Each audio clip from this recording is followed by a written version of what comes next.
Hi everyone. இன்னைக்கு நம்ம ரொம்ப முக்கியமான வீடியோல இருக்கிறோம்.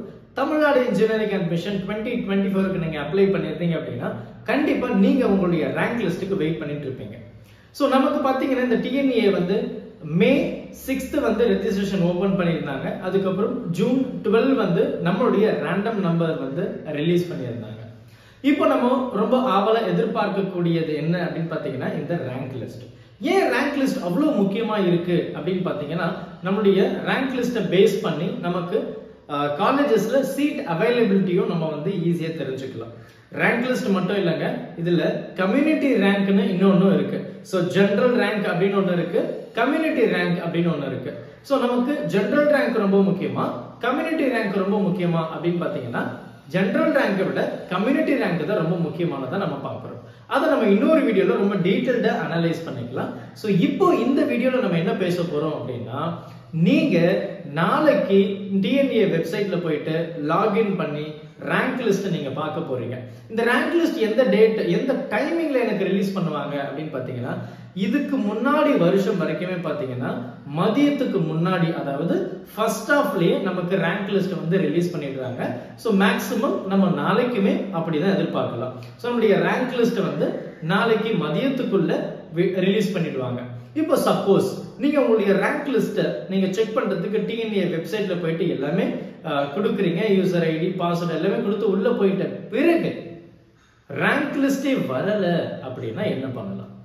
இந்த இடத்துல தான் நீங்க ரெஜிஸ்ட்ரேஷன் பண்ணும்போது டிஎஃப்சி சென்டர் நீங்க கொடுத்திருப்பீங்க. உங்க ஊருக்கு பக்கத்துல இருக்கக்கூடிய டிஎஃப்சி சென்டர், அந்த டிஎஃப்சி சென்டருக்கு நீங்க டைரக்டா போயிட்டு அப்ரோச் பண்ணுங்க.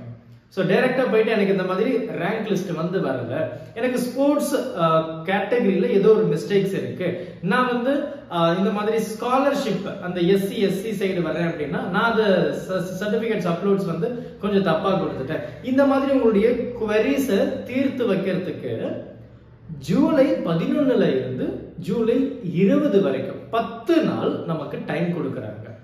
இந்த 10 நாள் உங்களுக்கு என்னெல்லாம் குவரிஸ் இருக்கோ நீங்க டைரக்டா டிஎஃப்சி சென்டர் போயிட்டு நீங்க அதை கிளாரிஃபை பண்ணிக்கலாம்.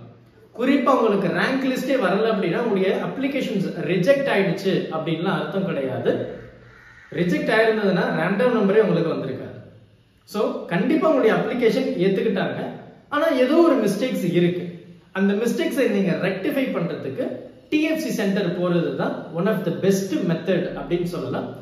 தயவு செஞ்சு டிஎஃப்சி சென்டர்ல போயிட்டு உங்களுடைய ரேங்க் லிஸ்ட் வரலாம் செக் பண்ணிக்கோங்க.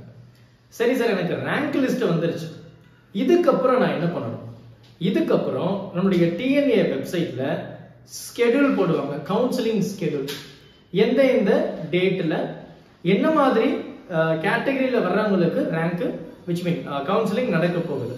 சோ ஃபர்ஸ்ட் எப்படி பார்த்தாலுமே ஸ்பெஷல் ரிசர்வேஷனுக்கு ஸ்டார்ட் ஆகும். அதுக்கப்புறம் ஒவ்வொரு ரவுண்டுக்கு இருக்கக்கூடிய ஸ்டூடெண்ட்ஸ் பார்ட்டிசிபேட் பண்ணுவாங்க. அந்த ரவுண்டை எப்படி பிரிப்பாங்க அப்படின்னு பாத்தீங்கன்னா நமக்கு கட் ஆஃப்க்கு ஏத்த மாதிரி அந்த ரவுண்டை பிரிப்பாங்க. சோ போன வருஷம் வரைக்கும் பாத்தீங்கன்னா நமக்கு 3 ரவுண்ட் இருந்தது. சோ இந்த முறை 4 ரவுண்டா இன்க்ரீஸ் ஆகிறதுக்கு வாய்ப்புகள் இருக்குன்னு சொல்லியிருக்காங்க. எதுக்கு சார் இந்த தடவை 4 ரவுண்ட் அப்படின்னு பாத்தீங்கன்னா, போன வருஷத்தை விட இந்த வருஷம் நிறைய பேர் ரெஜிஸ்ட்ரேஷன் பண்ணிருக்காங்க. குறிப்பா சொல்ல போனோம் அப்படின்னா நமக்கு அவைலபிள் சீட்டே 1,60,60,000 கிட்ட தான் இருக்கு.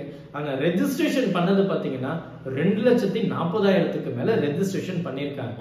அப்போ மோர் நம்பர் ஆஃப் ஸ்டூடெண்ட்ஸ் இருக்கிறாங்க. எல்லாருமே நம்ம 3 ரவுண்ட்லயே முடிக்க முடியுமா அப்படின்னு பாத்தீங்கன்னா கண்டிப்பா ரொம்ப ரொம்ப கஷ்டமான ஒரு விஷயம். சோ அதனால 4 ரவுண்ட் இருக்கலாம் அப்படின்ற மாதிரி நமக்கு சொல்லியிருக்கிறாங்க. பட் இன்னும் அபிஷியலான அப்டேட் எதுவுமே வரல. பட் இதை விட பெட்டரான ஆப்ஷன்ஸ் என்ன அப்படின்னா, இந்த 1-on-1 நம்ம டைரக்டா அந்த யூனிவர்சிட்டிஸ்க்கு போயிட்டு நம்ம சாய்ஸ் ஃபில்லிங்க பண்ணிக்கிறது. இது நான் படிக்கும் போது இருந்த ஒரு விஷயம். கடைசியா நான் சிஸ்டம்ல உட்கார்ற வரைக்குமே எந்த காலேஜ்ல எவ்வளவு சீட்ஸ் இருக்குன்னு என்னால ஈஸியா பார்க்க முடிஞ்சது. ஸோ நீங்க அந்த மாதிரி போனீங்க அப்படின்னா அது உங்களுக்கு ரொம்பவே பெனிஃபிட்டா இருக்கும் அப்படின்னு தான் நம்ம சொல்லணும். ஸோ அடுத்தடுத்த வீடியோல நம்ம ஒவ்வொன்றும் நம்ம என்னன்றதை நம்ம டீட்டெயில்டா பேசுவோம். So stay tune. Thank you. Help this with a smile.